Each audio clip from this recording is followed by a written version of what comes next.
Hey, what's good, everybody? It's your boy JCG. Welcome back to the lounge.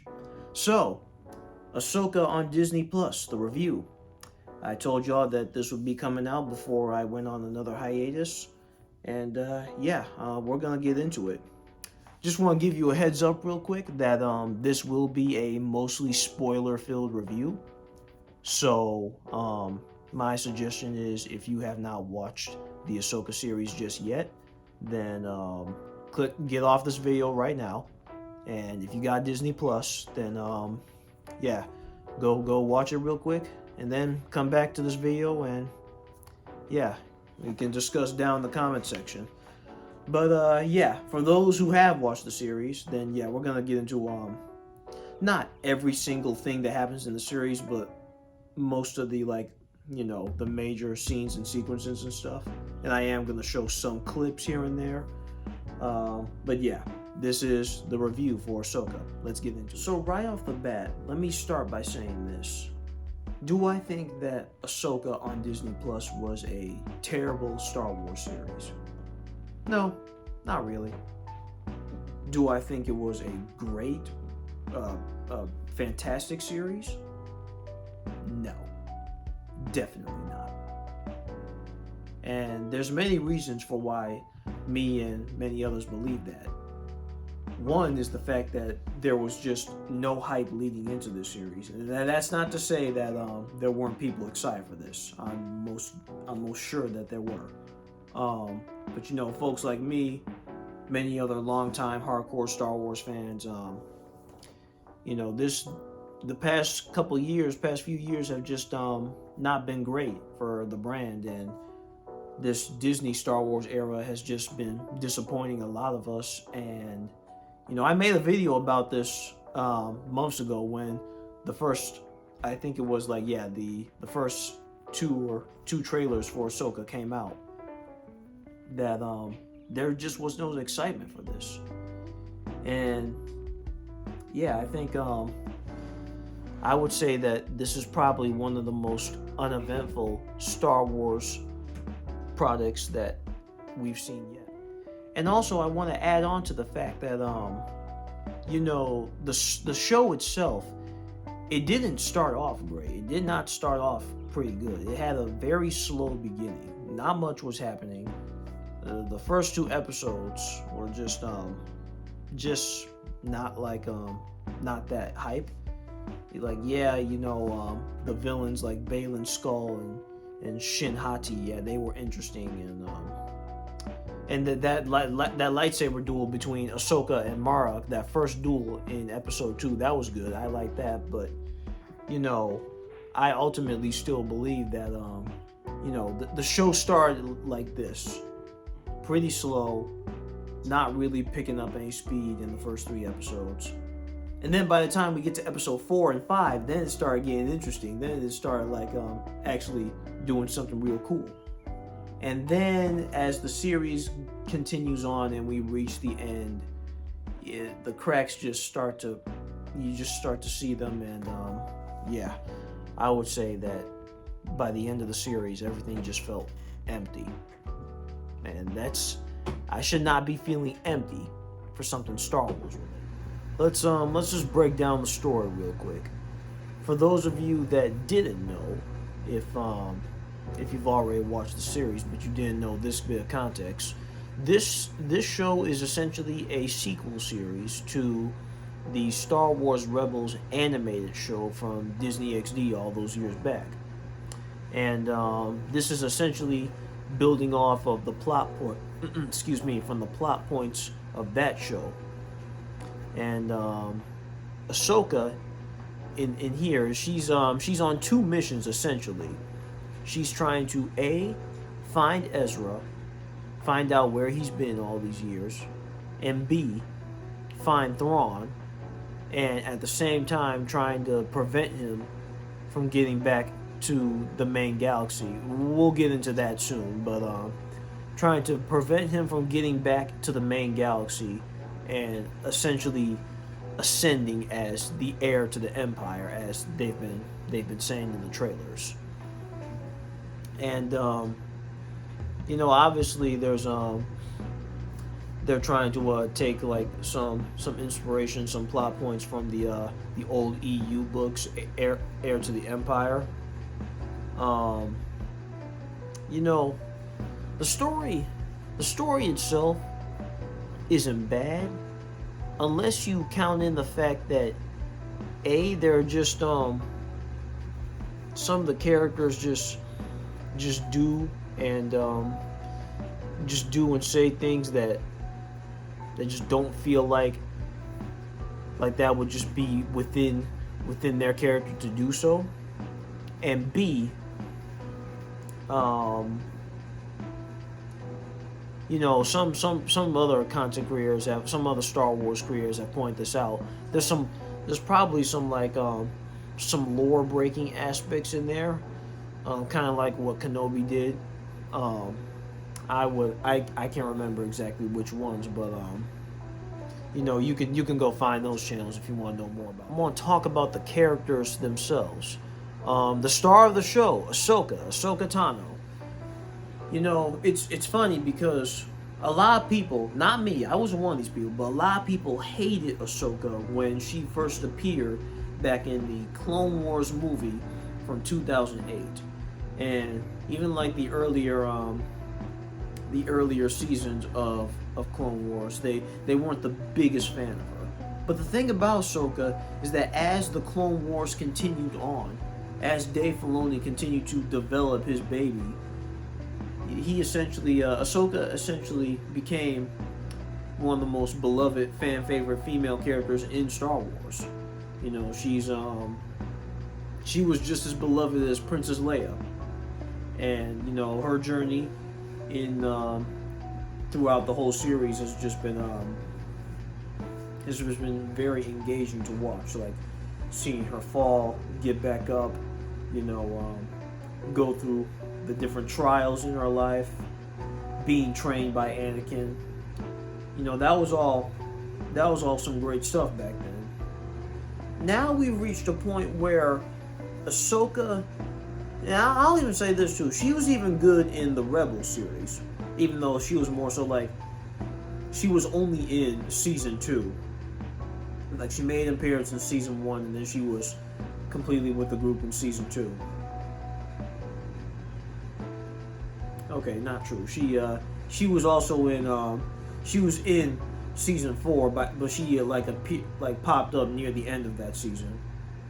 But yeah, that's getting into other stuff. But yeah, now we've gotten to the point where Ahsoka just kind of feels like it feels like Dave Filoni, he's too afraid to kill off his girl, so it's like he's just placing her pretty much anywhere and everywhere now within Star Wars canon.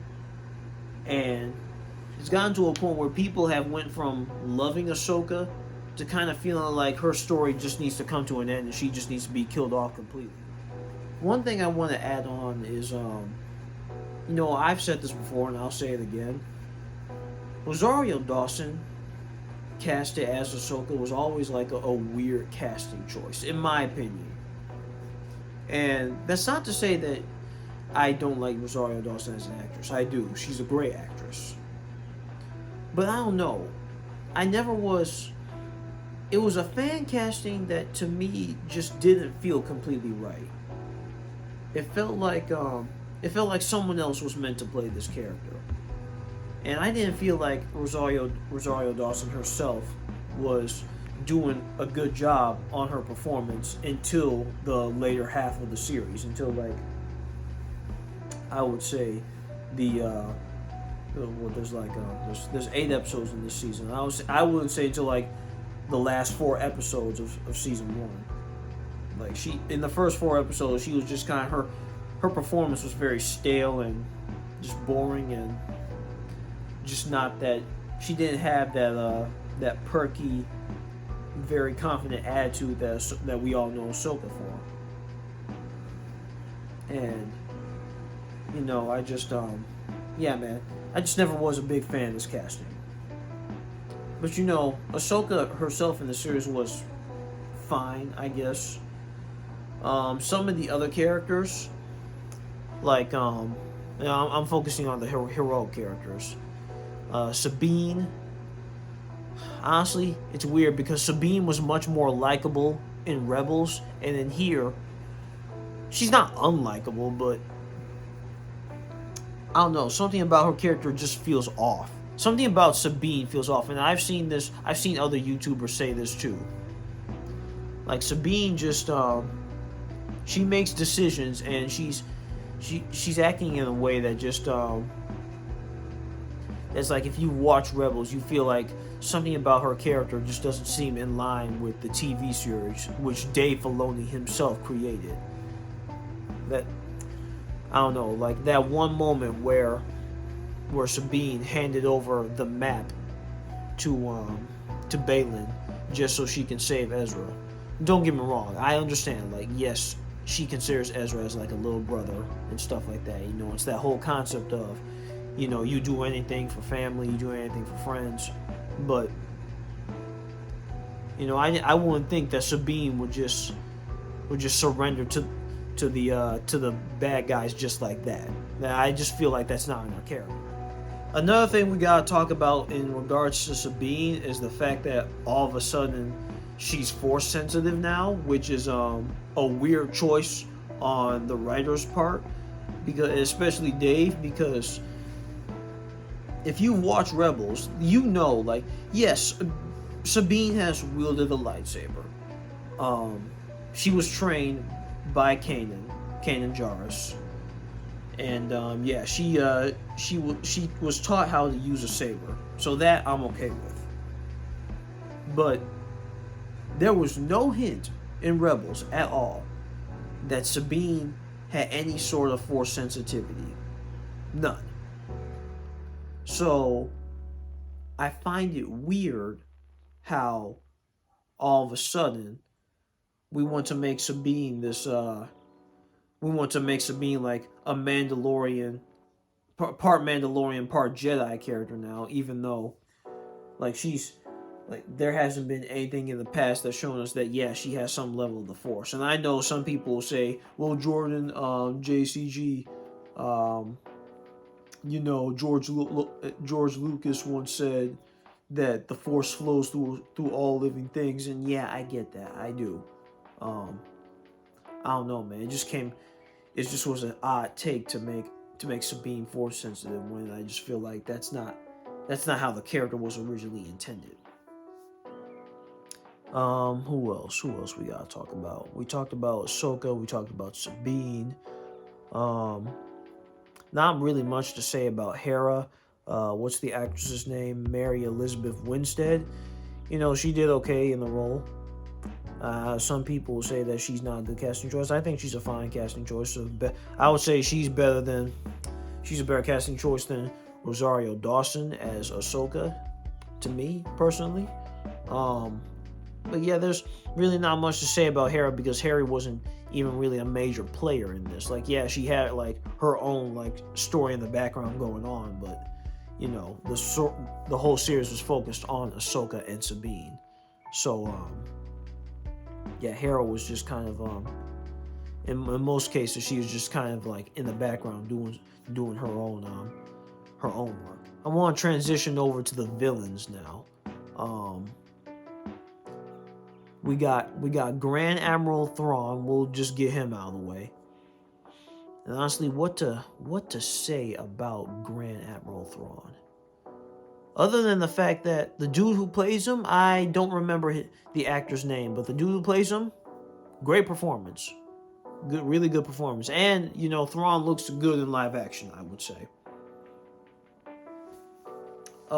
As for the actual character himself, you know, it was kind of. There are some people saying that he made like he wasn't as smart as that like and as like strategic as the writers want him to be. Like he actually made like some like pretty dumb decisions in regards to how he was handling Ahsoka and her allies, and like yeah, they kind of neuter him a bit in terms of like his intellect. And you know, perhaps they did.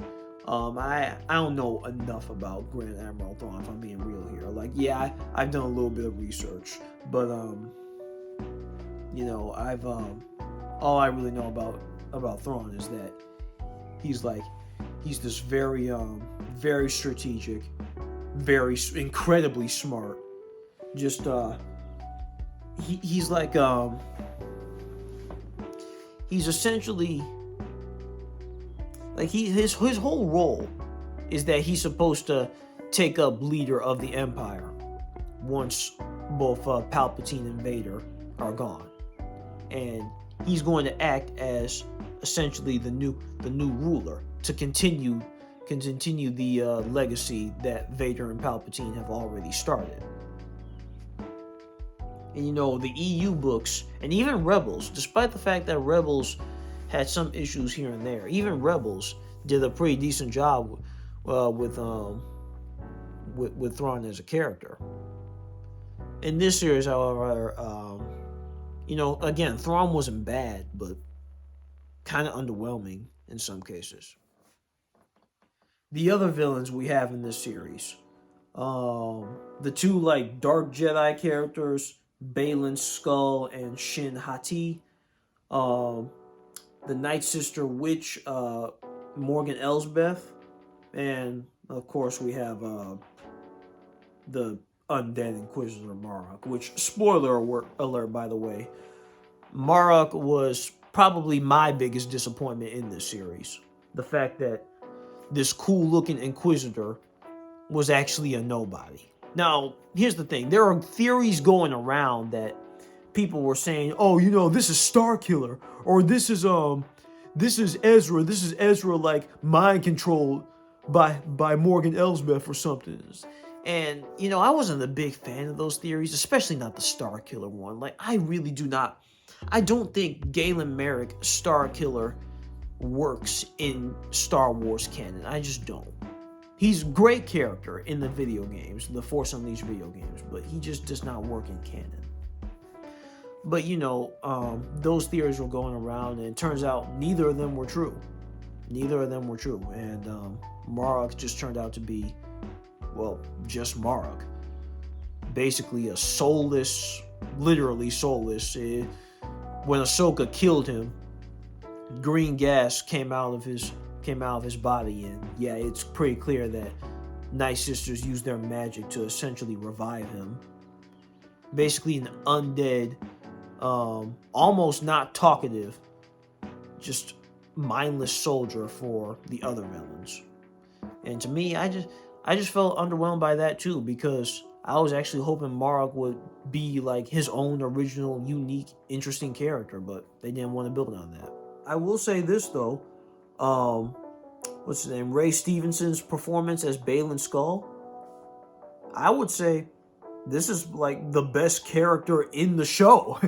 Like, when you know it's cool, but it's also kind of a problem when one of the main antagonists of the series is more interesting, and we're more intrigued and fascinated by him than we are the title character of the whole show. You know, Ray Stevenson, God rest his soul, he's unfortunately deceased now, but you know, he played this character really well. And yeah, his performance was on a whole another level, I'll just tell you that. And you know, the actress who played Shin Hati, she did okay too. You know, there wasn't really much to her character, but you know, those two were actually, that duo was actually pretty interesting to watch for the most part. I think my biggest concern now is if they're gonna do a season 2 of this, then who are they gonna recast as Baylan? I hope whoever they choose is gonna be just as good as Ray Stevenson. 2 more characters I want to talk about real quick: Ezra Bridger and Anakin. Ezra, I don't remember the actor who played him in this series, but all I got to say is great performance. Great performance, very charming. You know, Ezra in the original Rebel series started out pretty annoying, pretty bratty, not very likable. He got better as the series went on, as Kanan was teaching him more and more. And I would say, like, in the final moments of season 4, he actually started becoming a really, really good character right after Kanan died. And then in this series, you know, he's more calm. He's more like he's become better with his force powers. He's crafted a lightsaber that resembles his master's old saber. And like I said, the dude who plays him did really well. And that's really all I got to say about Ezra. But Anakin, oh boy, this is the one that most people have been hoping for. Anakin is back. Not like actually back like he's alive. No, he's still dead. But you know, Hayden Christensen returns to the role, and you know, we get like this whole sequence, this like dream sequence, flashback sequence where Anakin is teaching Ahsoka. You know, he's teaching her the final lesson, which, you know, so the more you think about it, the more you start to ask the question, like, what really was the lesson? He more so just said, like, live or die, which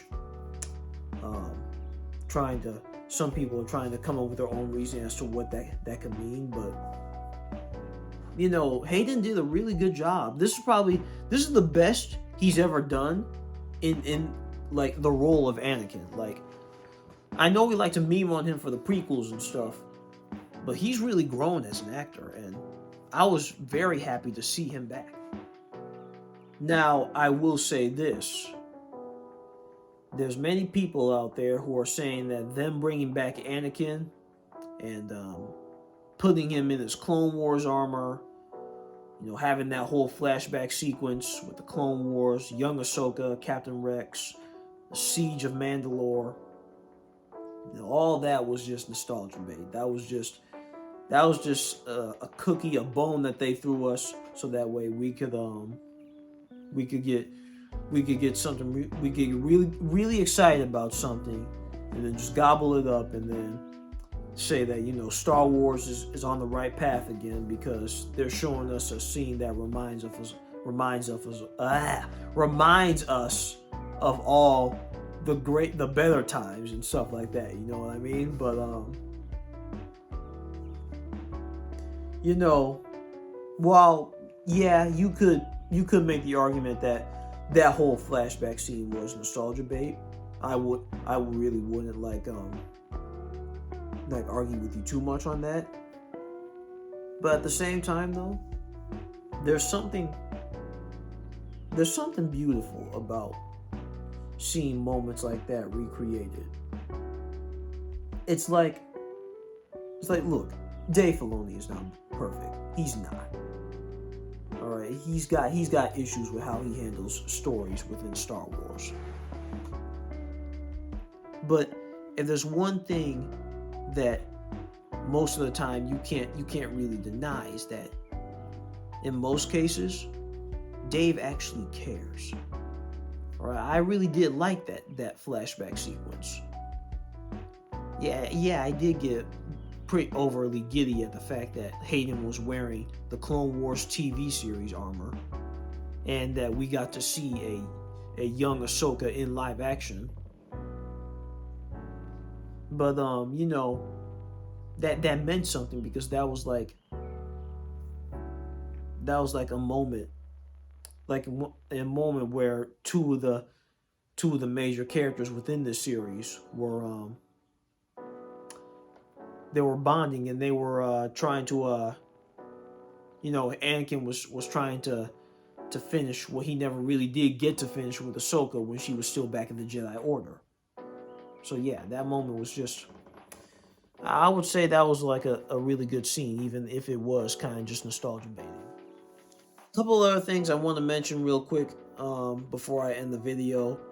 That whole thing I mentioned earlier about a second galaxy, you know, I'm not kidding. They actually did that. You know, this is another weird thing that I'm not sure if I like Star Wars doing. First, Rebels was introduced time travel, all right?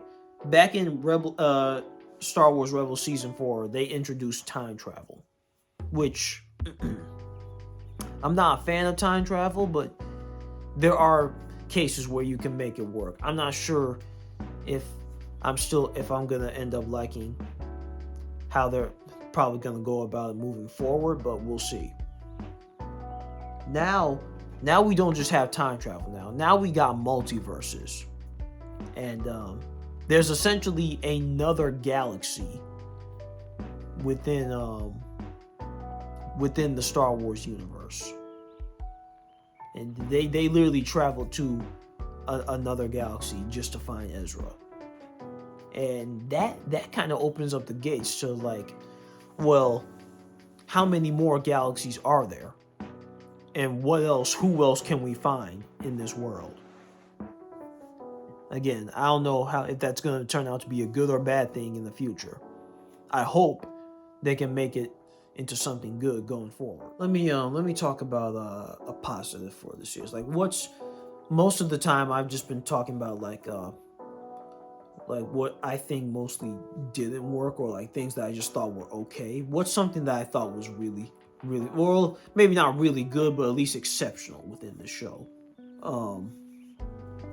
I feel like in terms of the lightsaber battles, this is let me tell you something, fam. Disney Star Wars lightsaber fights have not really been that good lately. Like, we all used to think that one throne room scene from The Last Jedi was top notch, but then you kind of examine it more, and you realize, it's got some flaws.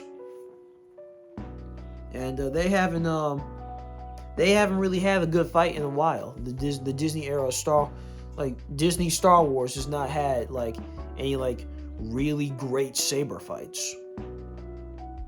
I would say this series probably gave us some of the better, more enjoyable lightsaber action sequences that we're gonna get from them.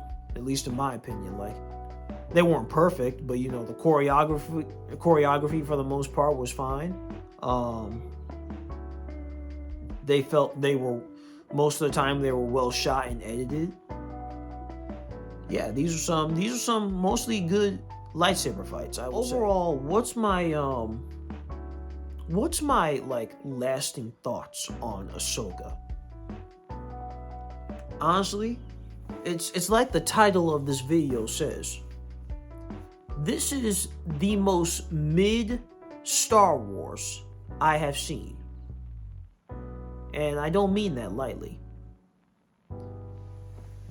This is Star Wars at its most average, its most mediocre. You see, Mandalorian Season 3 was just flat out disappointment. Not absolutely bottom of the barrel, but definitely Mandalorian Season 3. It had some decent ups, and then it had some really, really bad downs. And Book of Boba Fett was kind of a letdown too. Not really bad though. Book of Boba Fett has some good bright spots to it. Obi-Wan Kenobi, oh man, I don't even want to talk about the Kenobi series.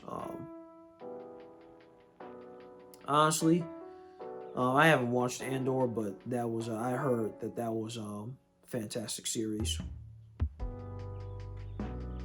I would say that Ahsoka is just, it's like if Mando seasons 1 and 2 and Ahsoka were like right here. If Mando seasons 1 and 2 and Andor were right here, and like Obi-Wan Kenobi was down here, then Ahsoka is like right along this middle line. It's just average, man. And honestly, I really did it's the ending, how it ended. Ezra's back. He reunited with Hera. That's great. But Sabine and Ahsoka are now left stranded on that planet that they found him. Thrawn escaped. He's now back in the main galaxy, ready to start his takeover, the rebuilding of the Empire. But ultimately, even though there were some good parts within the series, I just felt like I said when this video first started, it's just felt empty. And on top of that, I think another thing that hurts in terms of like some of the characters and stuff, like Baylan Skoll and Shin Hati, Baylan and Shin, we aren't gonna see. Look, again, I don't know if a season 2 is going to happen. It probably is, because that's essentially what season 1 was. Season 1 was just like the appetizer, essentially. Season 2 will probably be the main course meal, and then that'll probably transition into the big movie that Filoni is working on. But Baylan and Shin, I'm not sure if their stories are gonna they're, again, like I said, they're gonna have to recast Ray Stevenson. And we gotta see, they gotta tell us what they're gonna be doing with them, because I feel like they left those characters at a weird point. Shin is on her own now with the with some other species on that planet, and Baylan is out searching for something. Something is calling to him, apparently. And yeah, this is weird, because it's weird how they ended their stories like that in this first season. Honestly, I would say this: Ahsoka as a whole feels like it should have been treated better, much like most of the other recent Star Wars stuff that we've gotten. Like, it could have been so much worse. Like, I like most people were probably expecting much worse than what we got, but ultimately, Ahsoka as a whole is a series that I would say, almost hit the nail on the head. But yeah, this didn't save Star Wars. Honestly, fam, it's gonna be a while before Star Wars as a franchise can truly heal. I don't think Star Wars is dead, but it is broken. The fan base is fractured, and it's gonna take some time before this whole franchise actually goes through a really good healing process. But this series wasn't it, man. And as for me, I love Star Wars all my life, but I don't know how much longer I'm gonna I'm gonna keep up with this franchise. I'll still have the old stuff, the 6 movies, the older games, and even some of the more newer games like Jedi Fallen Order and Jedi Survivor. But this era of Star Wars has been, like I said, you had your highs, you had your lows, and now with stuff like Ahsoka, you just have your middle of the road, average, just whatever. That's all I really got to say. But yeah, that was my review of Ahsoka. And I know this wasn't a very detailed, in-depth review like most people do, but I just tell you what I think, what I ultimately thought of the series, and yeah, we go from there. But yeah, I appreciate you guys coming to watch. Hopefully some of y'all out there enjoyed this series more than I did. And like I said, if they do end up doing the season 2, might do a review of that and see if they improved anything. But We'll see. But with that being said, people, I'm gonna head out of here. Going on a hiatus once again. I will probably get back to uploading new content around very beginning December, or maybe like nearing late November, probably like 28th, 29th of November. We'll see.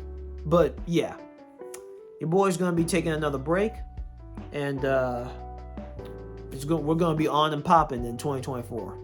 Got a lot of stuff coming on the way. So thank you all so much for watching this video, and tell me your thoughts below about the Ahsoka series. And with that being said, I will catch you all on the next video. Until then, God bless. I am out. Deuces.